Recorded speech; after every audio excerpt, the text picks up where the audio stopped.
Leaders are much more likely to be successful if they understand the architecture and the wiring of the people they're leading, including themselves. How could you possibly lead without that? It's like you're shooting in the dark. Welcome to Powered by Instinct, a podcast for professionals who think about how your fundamental nature drives performance. In each episode, Kolbe experts will interview top performers, team leaders, consultants, and coaches to discuss identifying team members' strengths, aligning those strengths with their jobs, and optimizing individual and team performance. If you're interested in getting more done more naturally, then let's jump in. Welcome back, everybody, to the Powered by Instinct podcast. I am really excited today to have Bill Isaacs on. Bill, I won't give you a huge introduction, but I have to say a couple of things at least. Founder of Dialogos, and we'll talk a whole bunch about what you guys do and why it's important. Really impressive resume, all the companies you've worked with, the organizations, not just companies, NGOs, government stuff. And man, your educational background. I still have to touch on the fact, Doctor of Philosophy from Oxford. It's super impressive to lots of people. I don't focus on that stuff too much because I think it's what you've done, kind of in business practice. But let's get into a little bit what Dialogos does, because there's obviously a connection that I know. So I know Dialogos is an operating system that helps people and organizations figure out collectively the way they communicate, how they approach the tasks that they're trying to do. But tell me how you got from your academic work to then your kind of more practical, okay, let's make this work for people and organizations. How did that happen? I had an intervening kind of step, which was that I met a physicist named David Bohm, who was at the time a kind of preeminent character who'd worked with Einstein at Princeton and for various reasons ended up where we met. And he was attempting to take the insights from quantum physics into social experience. Now, many people have since tried to do that, and it gets kind of popularized and kind of confused, but the core insights were very fundamental. The way you set up experiments changes what gets measured. Relationships turn out to matter, and relationships at a kind of distance. We ended up talking about, and David was very interested in dialogue, the nature of the flow of meaning, dia meaning through and logos meaning word or meaning, the flow of meaning. So we were quite interested in what does it take to create that flow and what interrupts it. We've since realized laterally that our company name Dialogos, which has the roots of the word in it, is also Dialogue OS. It occurred to us that there's an operating system that's actually always present, but that for various reasons is conditioned and muted. We don't see it. We don't perceive it. We don't understand how to bring it out. And so what we perceive is more the conditioned, fragmented pattern, and we try and operate from that. So our work is all about trying to shift that. And the dissertation work pointed out the way people fragment their ambitions into unrealized things. And we became curious. I became curious. How do you change that? So I ended up working with union and management in a steel mill in Kansas City, folks in the healthcare community in Colorado, doctors and insurance companies and nurses and all kinds of folks who had to come together. In other words, how does this work in real life? Well, it turns out there are different patterns and paradigms everybody carries, and a whole other way of listening, engaging becomes really interesting. You're talking about these systems of communication that you did your work on. You and I have talked a couple of times, but I realized I've never really talked to you that much about what you actually did your work at Oxford in. What did you do? Well, I went initially to do political philosophy and for various reasons modified political theory and modified to sort of do social psychology and the way thinking unfolds in communities and organizations and institutions. So the title of my dissertation was The Perils of Shared Ideals. Well, the idea of it was the perils of shared ideals. The idea was that, well, the ambition we all have that, if we had just a clear set of ideals, it would all work out. Clear corporate ideals, clear governmental ideals, and so on. And I studied live organizations and contexts, and it turns out not so much. The ambitions that people have, the idealized ambitions, fall short. But they fall short in very precise ways, almost reliably, producing the very opposite of what people aspire to. So for instance, the organization I was working on, one of the organizations I was working on, they had a value of openness. Well, openness meant be open. So if you weren't open, you weren't part of the club.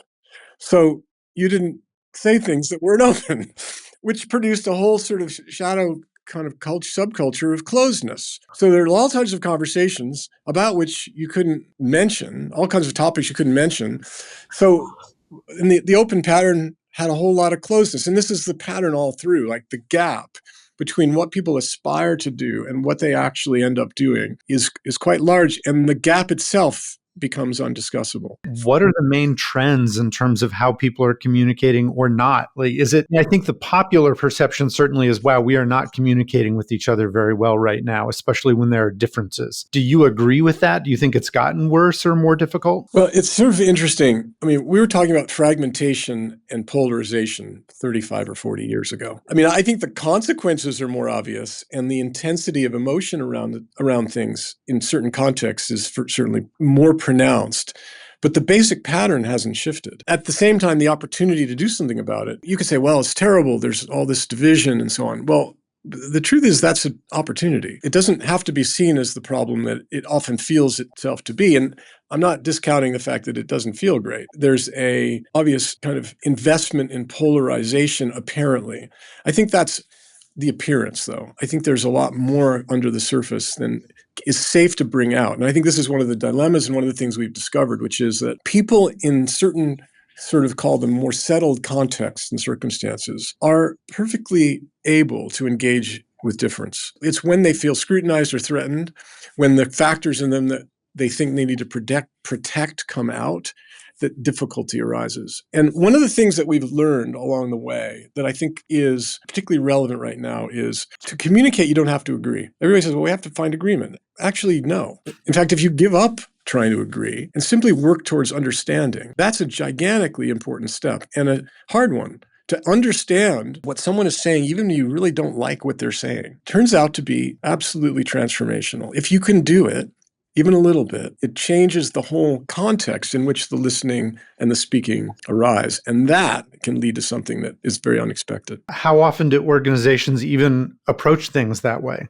Well, invariably, there are people in all these settings who know something else could be happening here. If you're one of those people, the old saying is if you spot it, you got it. If you sense that there's a responsibility or a possibility, the trick is to figure out, what can I do to open up an avenue, a door? And I mean, we say we have death by meetings. All we ever do is sit in meetings. Well, we need fewer meetings and more conversations. Wait, what's the difference? Conversation, the roots of the word are fun, right? Conversare, it means to turn together. It means, think of it as to kind of walk around the block. You're not trying to get to closure. You're trying to reach understanding. There are times, certainly, when you need to pick a topic, pick an analytic lens and make a decision. We contrast dialogue with discussion. Discussion has the same roots as the word percussion and concussion. It means to sort of break apart. And there's certainly times when you got to do that. You got to break things apart, get to a decision, so on. But do have a shared idea of what problem you're trying to solve. If you went around the room and said, what problem are you solving right now? The odds are really high that you get different answers. That's not something to avoid or try and stuff. That's something to bring out. People say, well, that takes too long. Well, trying to come to an agreement about something you don't agree on in the first place, even if you have pseudo agreement, it unravels after you leave anyway. It takes more time to not do it. A common phrase that comes up in business and other places is disagree and commit. Right. Is that the kind of thing that you work towards? Like, hey, we don't have to agree. At least if we know the problem we're trying to solve, we can understand where we have differences. We have an idea of a continuum where monologue is on one end of it and what we call generative dialogue is on the other. A species of different kinds of conversations. So in monologue, one person is speaking and then maybe another person speaks and then another. So we in a lot of meetings, you have what we would call serial monologues. One person speaks without much connection to the next person speaks. And in public settings, someone speaks and they make their 3 points, and the next person makes their points. And you go around. And everyone's weighed in with what they've typically pre-cooked. A lot of big institutions operate at high levels of governance like that, like the IMF and the World Bank and other places. You can then move into debate where you're clashing. And this is our notion of how to get to truth, right? If you bang two rocks together, you might get a spark. Well, you get a spark. but you don't get illumination. You get sparks, and there's a place for each of these bits, right? Debate has its place. Then you can move to discussion where you're saying, well, let's begin to understand what's the theory of change underneath. What are you looking at that leads you to these conclusions and not some other conclusions? So a big piece of good discussion is learning to inquire. Mostly what people do when they're engaging with each other is they're advocating. You see a point of view and you want to push back. No, I would have it this way. We need to balance advocacy and inquiry. Most of the time, our inquiry isn't really inquiry, right? Where you say, well, it's a nice day out, isn't it? It's a statement, not an inquiry, right? Or did she really deserve that raise? That's advocacy. We have the 40-40-20 rule, which is that 40% of most statements of most inquiry is statements in disguise. Another 40% are judgments in disguise. Maybe 20% are actual questions where the speaker does not know the answer. So good discussion begins to bring inquiry, but then you can move to dialogue. And we actually advocate that you start with dialogue and move the other direction. But dialogue is about seeking to understand and listening and suspending your certainty, your noble certainty even. I actually have kind of a dim view of this. It doesn't seem like we're teaching, training, and frankly, even encouraging people to learn to inquire, and ask genuine questions. Do you agree? And that's another one. You've been doing this a long time. Do you see changes over time, or is it just I'm overly pessimistic about where we are right now, but it's kind of been the same? I think not knowing is scary. In a lot of business contexts and a lot of professional contexts, you're not paid to show up and say, I have no idea what we should do. I have no view about this, right? Yeah, that's a good point. You're supposed to know. And you're supposed to be pretty good at getting everybody else to agree with you so you can move forward and so on, right? Well, what if we have many different views? What if the problem isn't simple, but complex, wicked? And what if there's emotional reaction to the different options? Well, advocating isn't going to get you anywhere. The truth of the matter is people don't really know how to solve all that stuff. We have a lot of stuckness because of this. So we have a bias towards acting like we know, even if we don't, which is completely understandable. So the headline for me is that the protectiveness that you see and the reactions are not entirely wrong-headed, because it's dangerous to show up and not know. So what is missing is to create settings in which it's safe enough to have an actual conversation. My colleague at Harvard, Amy Edmondson, talks about psychological safety.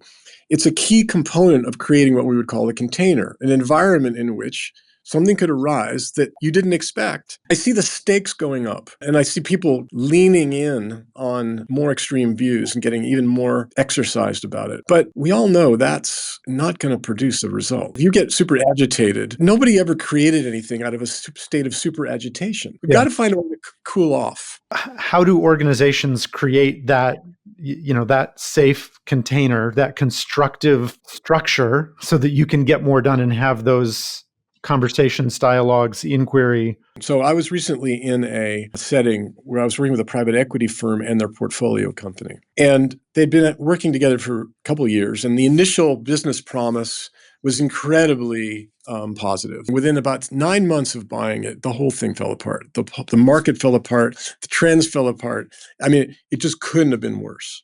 And this is a company that's been around for many years. I mean, it wasn't like it wasn't a startup. It was a scale up of an existing reality. Anyway, they started getting into an us and them game. The private equity guys were starting to have a tremendous distrust of whether the portfolio company leaders were telling them the truth. And the portfolio company leaders were feeling like the private equity guys were treating them like idiots. They're asking us questions that are super naive. Do they not know how naive these questions are? I mean, how dumb do they think we are? I could see frustration was mounting on. And so I got the request to help them. I spent time with each of them on their own saying, what do you really think is needed here? What's the conversation we're not having that we have to have? And how come we're not having it? What are you doing that's making it worse? We can say what they're doing that's making it worse. Tell me that. But what are you doing that's making it worse? And by the end, they would say something like, well, all right, I could see this happening, but I'm not sure where all the others are at. I said, well, that's perfectly fine. And I got that symmetrical. I got every single one of them said that. So we did some things where we wrote up, we made visible what everybody thought about everything, the most challenging questions, and 5 or 6 of the hardest questions. And we wrote them all down and got to see them. And we said, we all think alike. It's amazing. We actually see this relatively similarly. How come we haven't ever said this before? In other words, they got to see how they were creating trouble for themselves without feeling like someone was doing it to them. They began to say the things that they hadn't felt free to say. And it shifted the whole thing, kind of surprisingly, in the matter of 3 or 4 hours. The way to create a conversation is not to have the conversation, but to create a space for the conversation. If everybody just showed up as they were, it's very predictable what would happen. They'd get into they'd start off politely and then they'd fall into defensive mode. And it's easy to see that. So obviously, don't do that. How do you get people to buy into, we're going to be open to this conversation, and yet, well, and I think not just yet, acknowledging that there are real risks and potential losses and things could go poorly. Like, that's just the reality. How do you keep people from being afraid of that and bringing it up?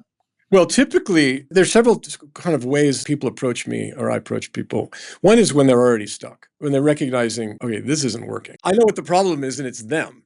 So they have a clear definition of the problem and they have a clear solution, which is all that needs to happen is they need to change and it'll all go well. If you're 100% certain that the other guy's the problem, you can count on the fact that you don't have it right. Even if they're doing the things you think are problematic, which they may well be. Holding them accountable without you seeing how you're contributing to the very thing you don't want to see is the key. That's one side of it. The other is you've got a really creative and capable gang of people. How good do you want to get? Most extraordinary teams, think of this in sports context, skate to where the puck's going to be, not where it is. They coordinate together. They flow together in an amazing way. Now, even if it's a tough circumstance, they really have the sense of having each other's backs, and they produce at a level well beyond what anyone would have ever predicted. Those circumstances are so memorable and so remarkable, but they're reproducible. So you see those people who are like, no, they're the problem. I just need to fix them. Come in. I'm hiring you so that you can help me fix those other people. How often are those people just unwilling to look at themselves? Sometimes people show up with well-analyzed problems that they've had 5 consulting firms and spent huge amounts of money to get defined. And they have a really clear set of marching orders and 500-page slide deck. I kid you not. I think they charge by the pound sometimes. People want to do. I said, do you have any idea what this means? They said, we have no idea. Are you doing any of it? No. I don't dare ask what it costs. I mean, that happens more often than not, right? It's because people show up with a kind of expert approach and bring their expertise, but they haven't engaged the people adequately to loosen up their own thinking, to be participating in redefining the problem in such a way that they can actually do something about it. So I imagine trust plays a big role here. I'm thinking like the union management. I mean, the stereotype is they don't trust each other. They come to that meeting kind of assuming the worst sometimes on the other side.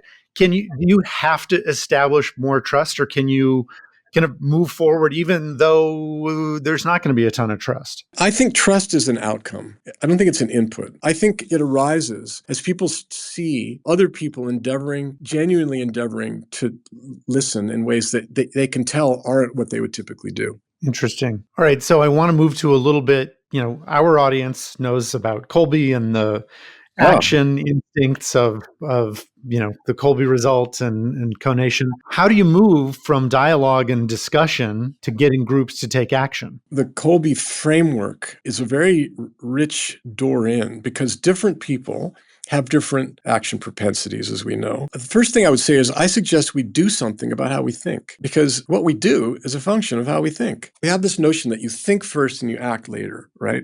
And it doesn't really work like that. And flow of conversation can naturally move to a coordinated flow of seeing what next could happen. The coordinated action isn't a function merely of mental agreement. It's of beginning to be in resonance with one another and connected enough to go, if we want to do that, we need these factors to be together. You have to have made that leap past mere conceptual ping pong to something else. And that quite quickly produces action. The narrative people make up is the issue. And the one that it's stuck and it can't get unstuck. How do you know? Are you certain? Are you absolutely certain? Right. What do you get by having that thought? And what do you lose? Yeah. What do you gain by having the thought that it's stuck? And what's at risk if you let it go? See, the deeper inquiry is, if you dropped it, what would be at risk? And that... Right. So shifting gears a little, we have lots of assessment geeks in the audience because of what we do. Yeah. And we haven't talked about Pathfinder, and I want to get you to kind of talk a little bit about the assessment that you guys use as part of your practice, Pathfinder. So, I mean, I'll ask it kind of open-ended like that, but maybe start with, what does it get at? What's the information that users get when they get their results? They learn about the patterns of flow and potential for flow and for development inside people. Pathfinder looks at fundamentally the motivation and reaction patterns inside people. And we see 12 patterns in people. In different combinations and different strengths. And there are many kind of, particularly in the cognitive and affective domains, there's many what you could call profiles. Or it's a lot of these tests are sort of profiling tests. You're a this or a that. We're more interested in potential and what it takes to generate flow and movement. You have these propensities. You have these, what we would say, energy circuits that you use dominantly. It turns out if you use, and the Pathfinder tool will point people to this, if you use these other circuits that lie between what you dominantly use, you can change your trajectory. You'll find yourself moving in a way you would not otherwise have. And you no doubt probably already know this, but it will give you some language to give you confidence that this will lead somewhere. The model also points to things that you have well integrated and well understood in yourself, and things that you haven't, that you've rejected or exiled, or around which you find yourself less than fully clear. The gist of that is learning to integrate what you've not integrated brings your superpowers all the more online. So the more you understand about that and how to move toward that, the more potent and effective you are. That's true personally. It's also true in teams and even in larger contexts. The Pathfinder idea is it shows you the path you can use to go do it. The dilemma that people have often is, you get a profile. You're a this type or other. But it's not obvious, well, what route do you take to do anything about that? And what route do we take? So you can use this personally or in wider contexts as a diagnostic, a design tool, a lens to show you, if you make these steps, and even in this order, you can start to unlock things. So it's remarkable in that way. And give us an example of one of the types of areas you're talking about where people may not know. I mean, well, part of it is, hey, here's kind of the unveiling of this is where we see your dominant path, but then also kind of the counterpoint to that. Give an example of one of those. There's 4 core elements to this model, and I'll just say what they are to give this context. There's visionary leadership, the idea, kind of energy for what could happen. There's relational leadership, which is about empathy and connection. There's performance leadership, which is around getting stuff done. And there's insight leadership, which is having perspective on what's possible. And you can have too much or too little of any of these, and you have a home base in one of them. It turns out, because of these 12, everyone has all 12. And one of the things we say is that we have different parts of us. This is a typology or a map of the different parts that we carry around. And sometimes these patterns contradict each other. You wake up one day and you say, part of me really would like to go and do X. Another part of me really does not want to do that. That turns out to be a metaphor. There really are these different aspects of us, and so we give some trajectory on that. So, for instance, an institution that had a tremendous very high in its relational energy, but not a lot of visionary energy. They were, in fact, quite skeptical of big vision because they were sort of saying, that's going to get us in trouble. Promises, it never comes true. And there's a lot of danger here. The stakes were quite high. When people are high in that relational pattern, they kind of take the moral high ground. We feel these things more than other people. While we may be suffering because we can't change anything, we're kind of better because at least we're not trying to impose stuff on people. They're kind of invested in their view. Getting them saying, look, you got to have some vision for yourselves, and here's an idea. I'm a smart consultant or a smart advisor or smart expert. Here's an idea for you, right? And it's a good idea. Will go absolutely nowhere because A, they've already rejected that stuff as a suspect, which it often is, but B, they're heavily invested in their own home base, their own relational reality. That relational reality needs to be witnessed by themselves and by the other parties. In other words, it needs to be validated, not challenged. You need to move to the insight side of the coin. The insight pattern says, it's not entirely crazy that you feel that way. In fact, it makes a lot of sense. But then you can say, well, how's that working? So then there's, well, what choices then to performance? What choices have we made? And what choices might we be making? And what are the risks of those? If we wanted to take more responsibility to impact our future, what might we do? Then to move last to the visionary end of things. But the minute you know that's their pattern, you're not one-upping them, you're connecting with them. The other side of this is you as a coach or you as an advisor need to know your pattern. When you see that pattern of people high in that relational thing and low in the visionary thing, do you get mad at them? Do you get irritated? Because people do. Why can't they just get on with it? If you have an understanding of your own pattern and how it meshes with your clients, then you have a chance to do something that you might not have otherwise done. Sometimes it lines up because they match what you do, and often it's unwitting, right? Sometimes you get lucky. Yeah, and I think it's a lot of that when we first spoke and met, there's such a strong connection between your approach and Kolbe's approach, where, look, there are these different things and you need to understand them, not so that you can tell them they're wrong or make them change their ways, but so that you can connect and relate and together accomplish more, because you need all those different things in the end. There's such a natural connection. And we also measure things that are complementary. We're not measuring exactly the same thing. We're looking at different parts of people and figuring those things out. So yeah, I mean, it's also one of the reasons that what you do fascinates me, because there are those connections and alignment. The idea of honoring and validating the makeup that people have, as opposed to changing it in some way, saying we need to change it. It's like, no, you're wired a certain way. It's not destiny. You can operate in other ways, but if you understand that, you can leverage it. So you've talked mostly about when you've worked with clients, but I know that part of your model is also that you train practitioners to use this. Tell us a little bit about that. We've now built a proper sort of statistically valid tool, which has got the 30 years of the practice of this baked into it. So we started with the practice, and the tool came later. It wasn't the other way around.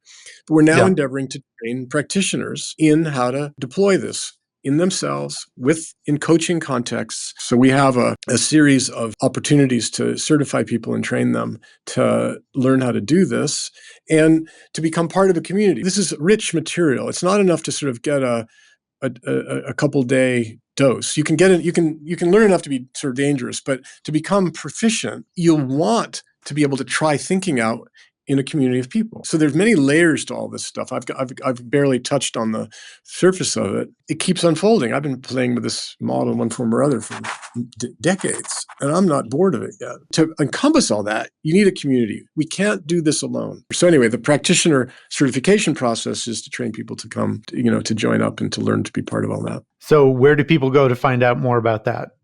I think they can go right to our website. The next practitioner program is in December 9 and 10. Our website, dialogos.com, dialogos.com, has under the offerings section, outlines that and some other programs too for people that might be interested. It's very exciting. It's turning out that there are small firms around the world that are in Bulgaria, in Sweden, in Singapore, in Spain, for instance, who are wanting to have all their practitioners learn how to do this stuff. So I see that as a very kind of encouraging sign. Entrepreneurial people who are wanting to learn to operate, have more structure and more kind of clarity on how to do this kind of stuff that we're talking about. And I think it's very powerful. Well, yeah, I might have to do it just because I'm fascinated about the topic, even though I won't be the practitioner, but Leaders are much more likely to be successful if they understand the architecture and the wiring of the people they're leading, including themselves. How could you possibly lead without that? It's like you're shooting in the dark. For leaders who want to unlock another level of power, it's very much available to them as well. There are all kinds of creative doors here, which I wouldn't presume to even know how people would want to walk through them.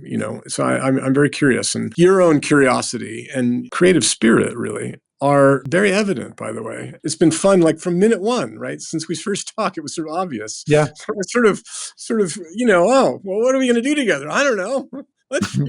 But we should do something. And we could point to reasons for that. Bits of our profile overlap, both in kind of Kolbe terms, but also in Pathfinder terms. Yeah. Which lead us to have some natural resonance. Well, we'll have to get together soon to have more fun on that kind of stuff. And we're kind of at the end here. Thank you so much for being with us, Bill. And audience, again, dialogos.com. It's a great website. They just redid it. It looks really nice. So I encourage people to do that and look at the offerings, whether it's getting trained or having you come into a company. It's fantastic. And again, thanks for being here. It's been terrific. Well, it's been wonderful. And I so appreciate the opportunity. It's really a pleasure. Thank you. Thanks for checking out this episode of Powered by Instinct.